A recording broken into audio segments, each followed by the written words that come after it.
اعوذ باللہ من الشیطان الرجیم بسم اللہ الرحمن الرحیم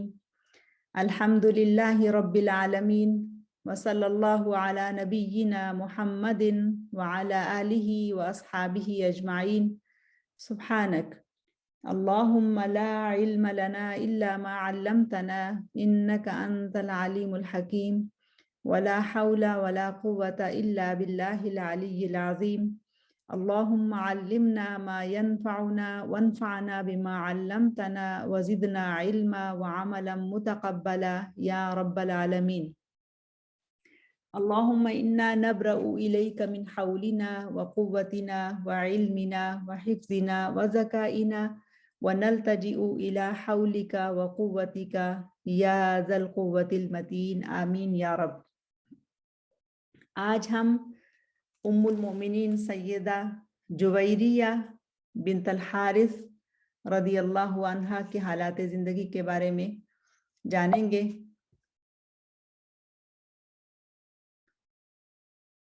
ام المؤمنین سیدہ جویریہ رضی اللہ عنہا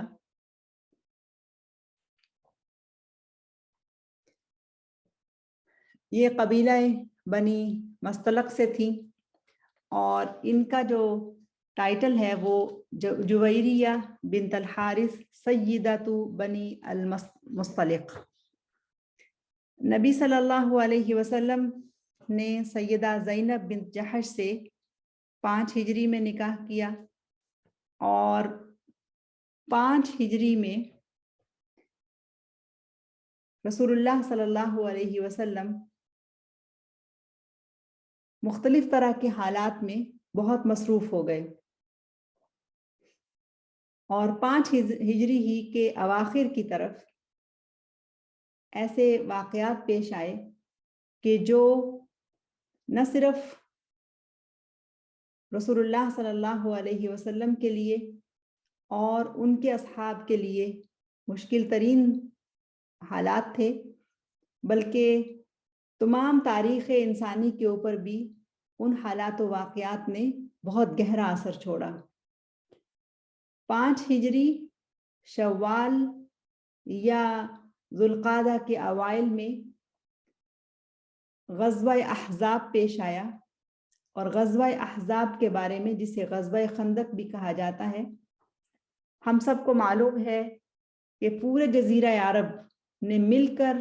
مسلمانوں کی اس بڑھتی ہوئی طاقت کو کچلنے کے لیے مدینہ منورہ کے اوپر حملہ کر دیا اور پھر خندق کھودی گئی اور اس طرح سے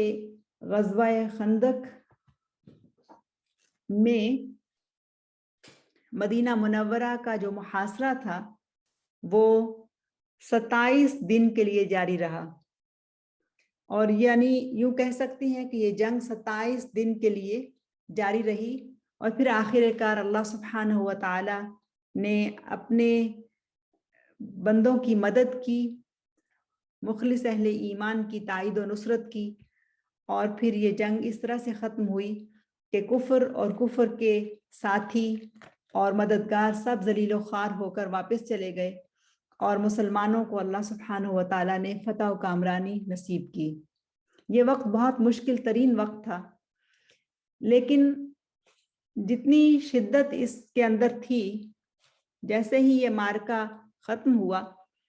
تو مسلمانوں نے بھی یہی سمجھا کہ اب یہ معرکہ ختم ہو گیا ہے اور اب ہم آرام سکون سے بیٹھیں گے،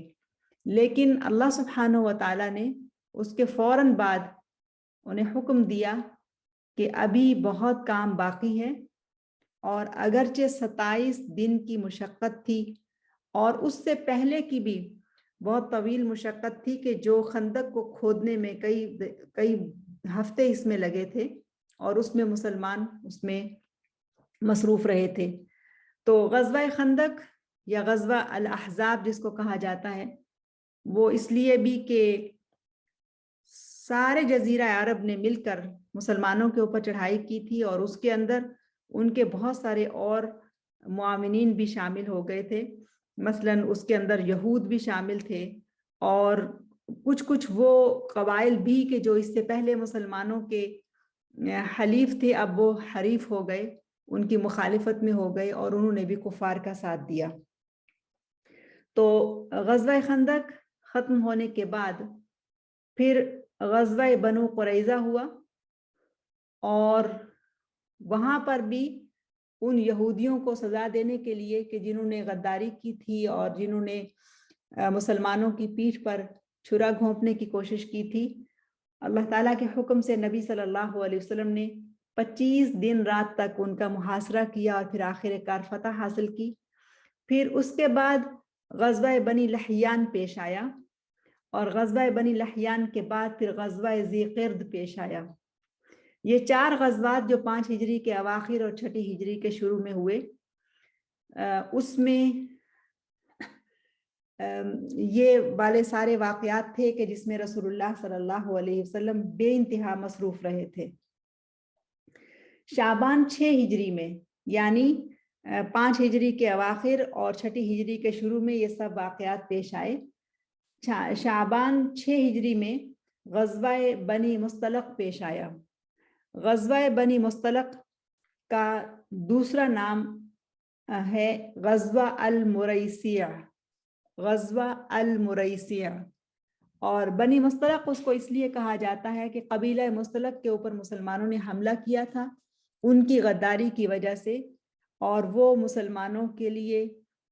بہت تکلیف دہ تھے کہ وہ مسلسل مسلمان قافلوں کے اوپر اور مسلمانوں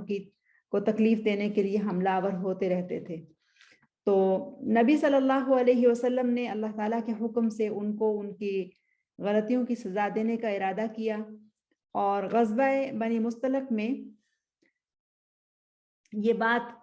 جاننا بہت اہم ہے کہ بنی مصطلق دراصل وہ قبیلہ ہے کہ جو مکہ اور مدینہ کے درمیان آباد ہے،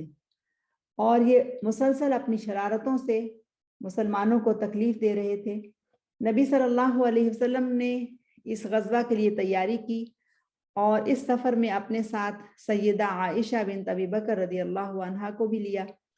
اور اسی سفر کے سے واپسی پر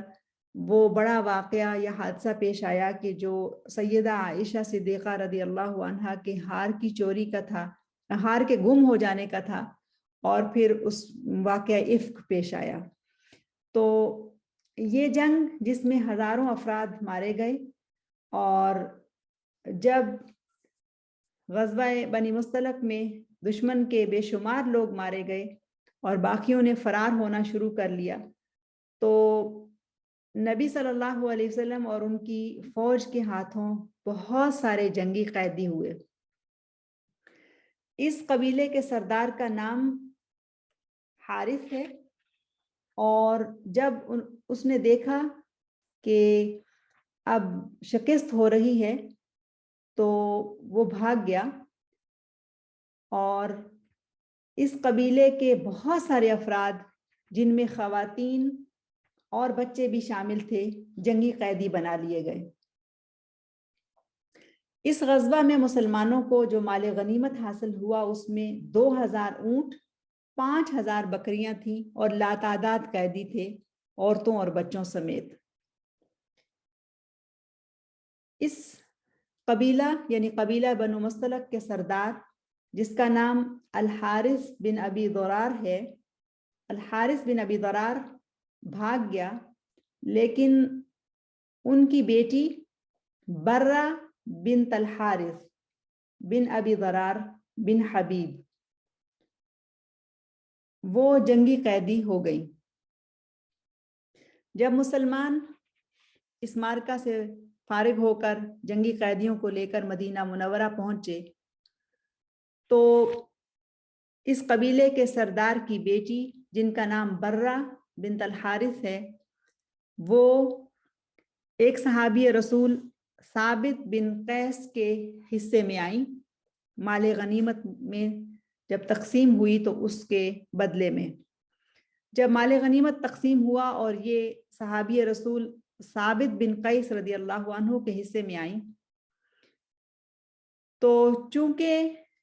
یہ سردار کی بیٹی تھی اور غلامی کی زندگی کو کسی بھی طور پر پسند نہیں کر سکتی تھی، اور ان کی رگوں میں سیادت و قیادت کا خون تھا جو نسلوں سے چلا آ رہا تھا، یہ خاتون کوئی عام جنگی قیدی نہ تھیں، بہت ذہین، فتین اور گفتگو کرنے کی مہارت انہیں حاصل تھی۔ انہوں نے مدینہ پہنچنے کے بعد اپنے آقا یعنی ثابت بن قیس جن کی ملکیت میں یہ آئی تھیں، ان سے بات چیت شروع کر دی اور پھر اپنی گفتگو سے انہیں اس بات پر آمادہ کیا کہ وہ انہیں لونڈی بنانے کے بجائے ان سے مکاتبت کریں اور انہیں آزاد کر دیں۔ ان دونوں کے درمیان مکاتبت ہوئی اور ایک معاہدہ طے پایا، اور یہ طے پایا کہ جو فدیہ طے ہوگا وہ اسے ادا کر کے آزاد ہو جائیں گی۔ اور پھر ثابت بن قیس رضی اللہ عنہ نے اور برہ بنت الحارث نے یہ طے کیا کہ 100 اوقیہ سونا ادا کیا جائے گا اور یہ آزاد ہو جائیں گی۔ جب یہ مکاتبت ہو چکی اور فدیہ طے پا گیا تو پھر سوال یہ تھا کہ یہ رقم کیسے ادا ہوگی، کہ چونکہ انہیں معلوم نہیں تھا کہ اب اس وقت ان کا والد کس حالت میں ہے، اور پوری قوم جو ہے وہ مفتوح ہو چکی ہے اور بہت سارے قیدی ہیں اور بہت سارے قتل بھی ہو چکے ہیں، تو اب میری قوم کا کوئی فرد میری مدد کو آ سکتا ہے یا نہیں، کچھ بھی معلوم نہیں تھا۔ تو یہ سوچ میں پڑ گئیں، اور پھر ان کے دل میں یہ خیال آیا کہ کیوں نہ رحمت للعالمین محمد الرسول اللہ صلی اللہ علیہ وسلم سے مدد حاصل کی جائے۔ یہاں پر یہ سوال پیدا ہوتا ہے کہ یہ بھی تو ہو سکتا تھا کہ وہ کچھ انتظار کرتی، اپنے والد کو تلاش کرتی، یا اپنی قوم کے کسی خلیف اور دوست قبیلے سے مدد کا سوال کرتی، لیکن اللہ سبحانہ و تعالیٰ کی اپنی ہی مشیت ہے، یہ یعنی برہ بنت الحارث نبی صلی اللہ علیہ وسلم کے گھر کی طرف چل پڑی۔ برہ کا شوہر جس کا نام مصافح بن صفوان المستلقی تھا، وہ اس جنگ میں مارا گیا تھا، اور انہیں اس بات کا علم تھا کہ ان کا شوہر مارا جا چکا ہے، باپ کے بارے میں کچھ معلوم نہیں تھا۔ برہ رسول اللہ صلی اللہ علیہ وسلم کے گھر کی طرف آتی ہیں، اور اس دن رسول اللہ صلی اللہ علیہ وسلم فداہ ابی و امی سیدہ عائشہ صدیقہ رضی اللہ عنہا کے گھر میں تھے اور وہاں پر آرام کر رہے تھے۔ جب دروازے پر دستک ہوئی اور سیدہ عائشہ صدیقہ نے دروازہ کھولا تو کیا دیکھتی ہیں کہ ان کے سامنے 20 سال کی انتہائی خوبصورت ملیح ایک نوجوان لڑکی کھڑی ہے، اور آپ دیکھتی ہیں اسکرین پر وہ حدیث لکھی ہے کہ جو سیدہ عائشہ صدیقہ رضی اللہ عنہا نے بیان کی، یعنی اس کے بارے میں یہ کہا، اور وہ خود ان کے بارے میں کہتی ہیں وَكَانَتْ إِمْرَأَةٌ حُلْوَةٌ مَلَاحَةٌ، یعنی انتہائی خوبصورت اور ملیحہ یعنی بہت ہی حسین و جمیل خاتون 20 سال کی، وہ وہاں پر ان کے سامنے کھڑی ہیں، اور وہ کہتی ہیں کہ میں نے ان کی خوبصورتی کو اور ان کی جو ایک خاندانی شرف جو ان کے چہرے سے ظاہر ہو رہا تھا اس کو پہچان لیا کہ یہ کوئی عام خاتون نہیں ہے، یہ کسی بڑے خاندان کی خاتون لگتی ہیں۔ اور وہ ایک اور بات جو کہتی ہیں وہ یہ کہ چونکہ وہ گھبرائی ہوئی تھی اور پریشان تھی، تو ان کی اس گھبراہٹ نے ان کے حسن کو مزید بڑھا دیا تھا، اور انہوں نے دروازے پر آ کر رسول اللہ صلی اللہ علیہ وسلم سے ملاقات کی اجازت چاہی، لیکن سیدہ دروازے پر رکاوٹ بن کر کھڑی ہو گئی اور ان کی آپس میں کچھ گفتگو شروع ہو گئی۔ رسول اللہ صلی اللہ علیہ وسلم کو آواز چلی گئی اور انہوں نے سیدہ سے پوچھا کہ کون ہے، اور پھر جب سیدہ عائشہ صدیقہ کو معلوم ہوا کہ اب جو بھی آیا ہے اس کو اندر داخل ہونا ہے، تو انہوں نے انہیں اندر داخل ہونے کی اجازت دے دی۔ رسول اللہ صلی اللہ علیہ وسلم آرام کر رہے تھے اٹھ کے بیٹھ گئے اور برہ ان کے سامنے حاضر ہوئیں اور پھر ان سے گفتگو کی. جو گفتگو انہوں نے رسول اللہ صلی اللہ علیہ وسلم سے کی اس کے اندر اعتماد تھا اور اس کے اندر ان کی قوت بیان نظر آ رہی تھی اور اس کے اندر ان کی جو فراست، ان کی جو سمجھ اور ان کی جو فطانت ہے وہ بھی نظر آ رہی تھی. وہ اندر داخل ہوئی اور کہنے لگی السلام علیکہ یا رسول اللہ.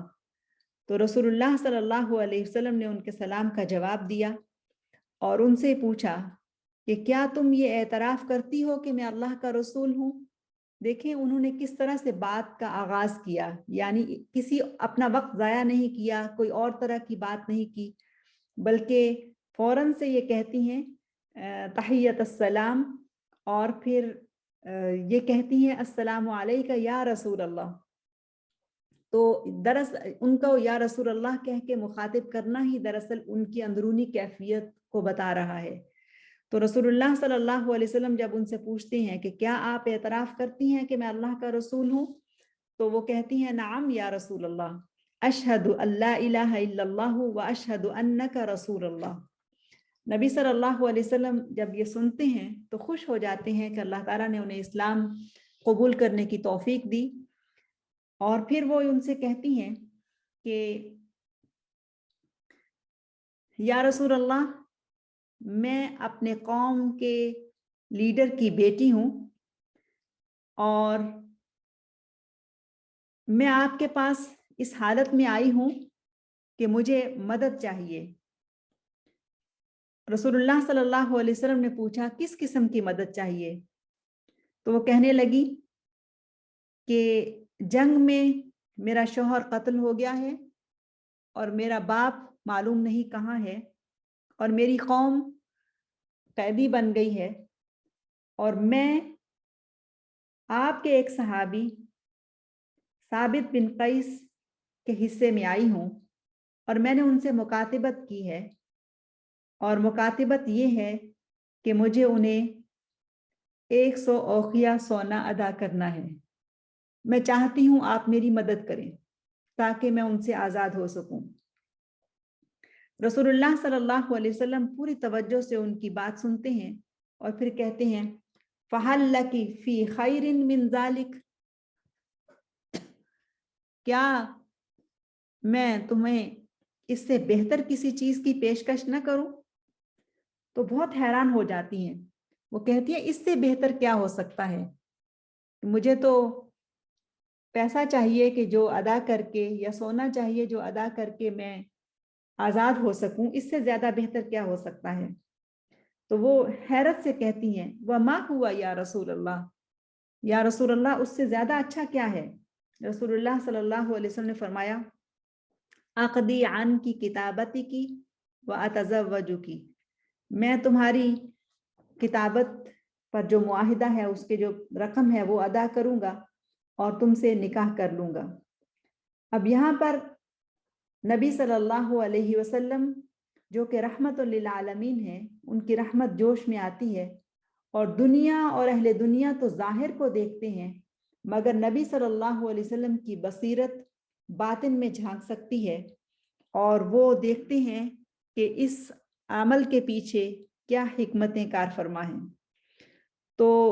کچھ بھی وقت ضائع کیے بغیر وہ کہتی ہیں کہ وہ اس پر راضی ہیں، کہتی ہیں کہ میں اس پر راضی ہوں کہ میں آپ کے نکاح میں آؤں. تو نبی صلی اللہ علیہ وسلم نے ان سے نکاح کیا اور ان کی جو مکاتبت کی رقم تھی وہ ادا کی اور 400 درہم کے اوپر ان سے نکاح ہو گیا. نبی صلی اللہ علیہ وسلم نے جب ان سے نکاح کیا تو یہ نکاح اتنا بابرکت تھا اور یہ دلہن اتنی بابرکت تھی کہ جب یہ خبر معلوم ہو گئی پورے مدینہ کے اندر کہ رسول اللہ صلی اللہ علیہ وسلم نے قبیلہ بنو مصطلق کی سردار حارث کی بیٹی ورہ سے نکاح کر لیا ہے، تو جیسا کہ آپ کو معلوم ہو چکا ہے کہ مدینہ منورہ میں شاید ہی کوئی گھر ایسا ہو کہ جہاں کوئی نہ کوئی غلام یا لونڈی ان کو جنگی قیدی کی شکل میں نہ ملا ہو، اور ظاہر ہے مال غنیمت بھی بہت ملا تھا۔ لیکن جیسے ہی یہ خبر عام ہوئی کہ رسول اللہ صلی اللہ علیہ وسلم نے سیدہ برہ سے نکاح کر لیا ہے، تو لوگ گلیوں میں نکل آئے اور کہنے لگے اسحار رسول اللہ، اسحار رسول اللہ، یعنی یہ جو لوگ ہمارے قید میں ہیں یہ تو نبی صلی اللہ علیہ وسلم کے سسرالی رشتہ دار بن گئے ہیں، اب یہ کیسے ہو سکتا ہے کہ ہم انہیں قید میں رکھیں؟ اور پھر سب قیدی، بچے، عورتیں، مرد جتنے بھی تھے سب کے سب آزاد کر دیے گئے۔ سبحان اللہ، یعنی ایسا عجیب واقعہ تھا کہ ممکن نہیں تھا کہ اتنی بڑی تعداد میں قیدی جو آئے ہیں وہ اس آسانی سے آزاد ہو جائیں، لیکن رسول اللہ صلی اللہ علیہ وسلم کے اس عمل نے اور اس دلہن کی برکت نے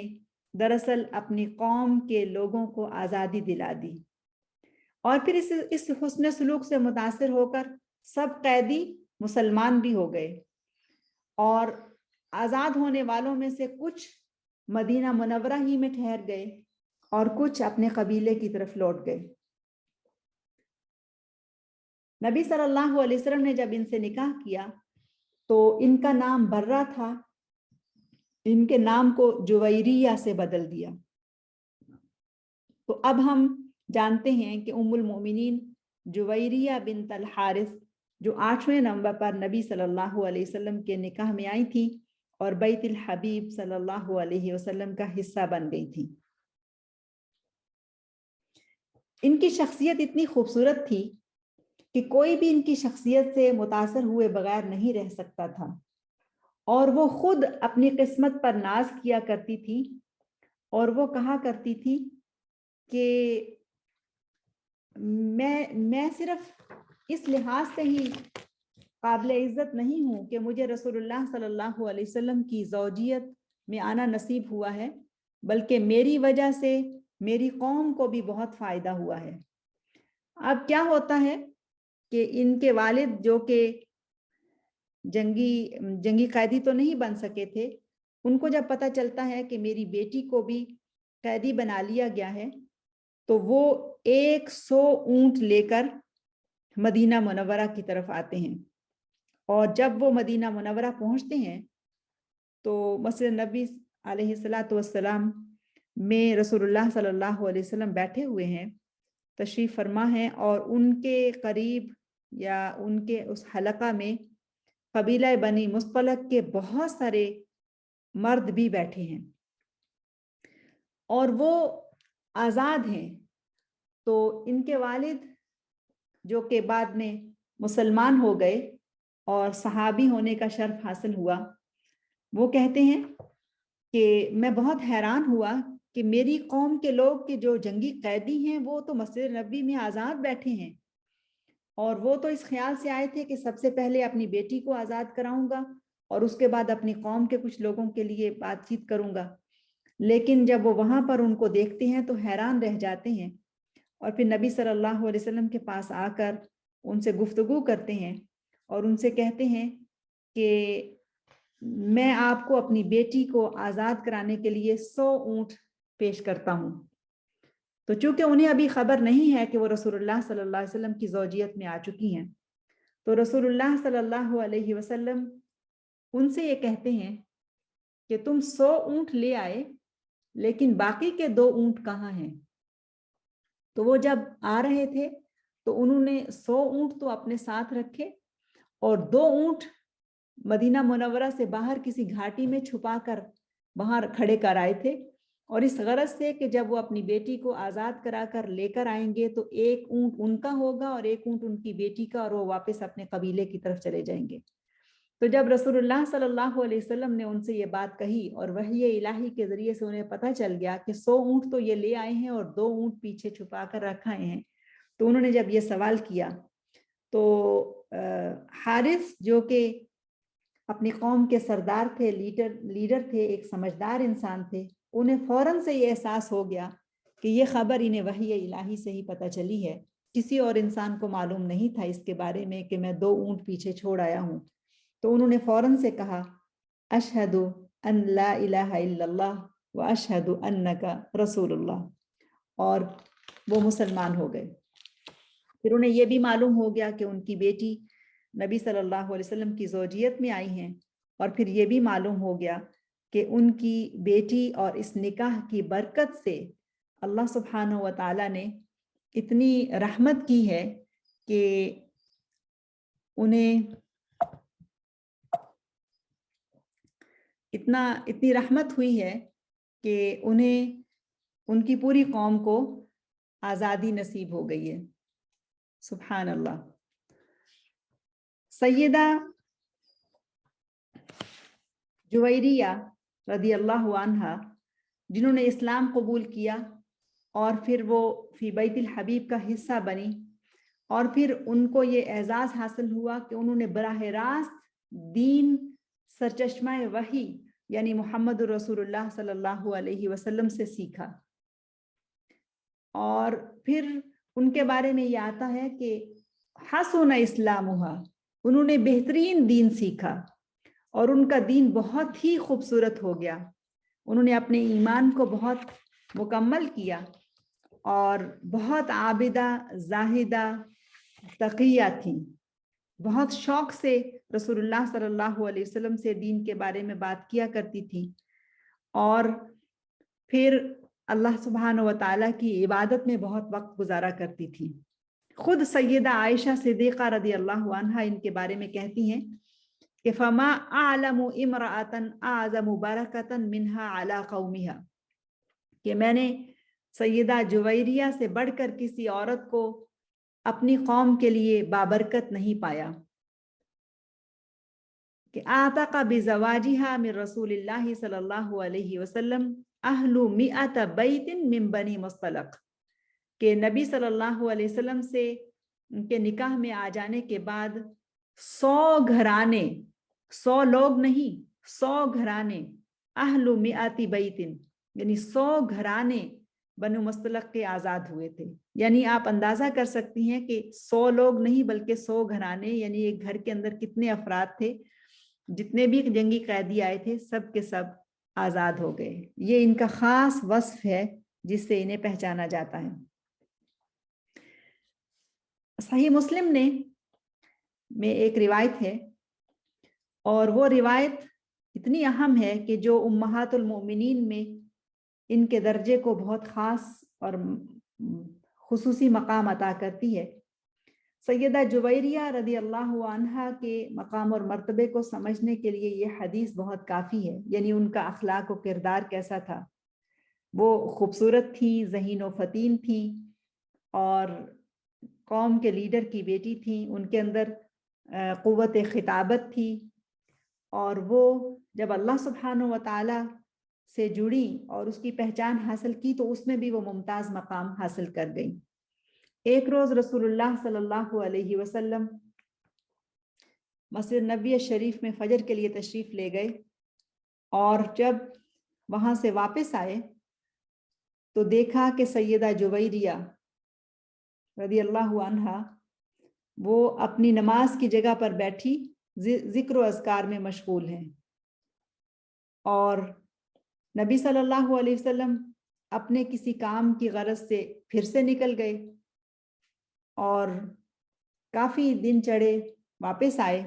تو دیکھا کہ وہ ابھی تک وہی اسی جگہ پر بیٹھی ذکر و اذکار کر رہی ہیں۔ تو نبی صلی اللہ علیہ وسلم نے ان سے پوچھا کہ کیا آپ اس وقت سے یہاں پر ہی بیٹھی ہیں؟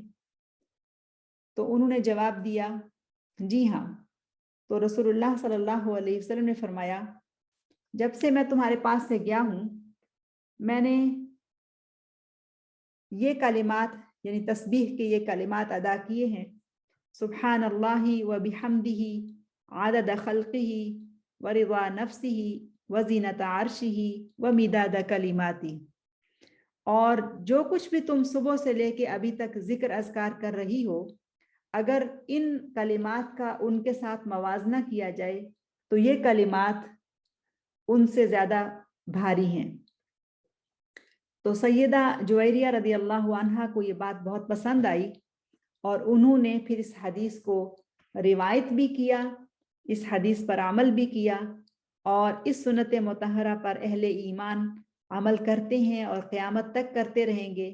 اور سیدہ جویریہ تو رسول اللہ صلی اللہ علیہ وسلم کے ساتھ نکاح کے بندھن میں بندھ جانے کے بعد ہی ہمیشگی پا گئیں اور امہات المؤمنین میں شامل ہو کر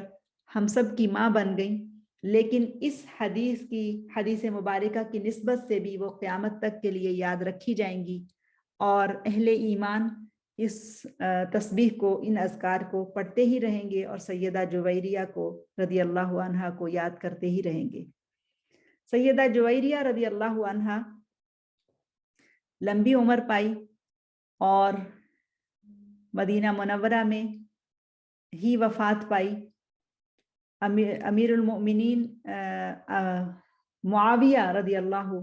عنہ کے وقت تک یہ زندہ تھی، اور پھر 55 سال کی عمر میں انہوں نے وفات پائی ہے، اور نبی صلی اللہ علیہ وسلم کی وفات کے بعد کئی سال تک زندہ رہی ہیں۔ اور جب ان کی وفات ہوئی ہے تو اس وقت مدینہ منورہ کے گورنر مروان بن الحکم تھے، انہوں نے ان کی نماز جنازہ پڑھائی اور انہیں جنت البقیع میں دفن کر دیا گیا۔ ایک روایت میں آتا ہے کہ ان کی عمر 55 سال تھی، اور ایک روایت میں آتا ہے کہ 60 سال کی عمر میں انہوں نے وفات پائی تھی رضی اللہ عنہا۔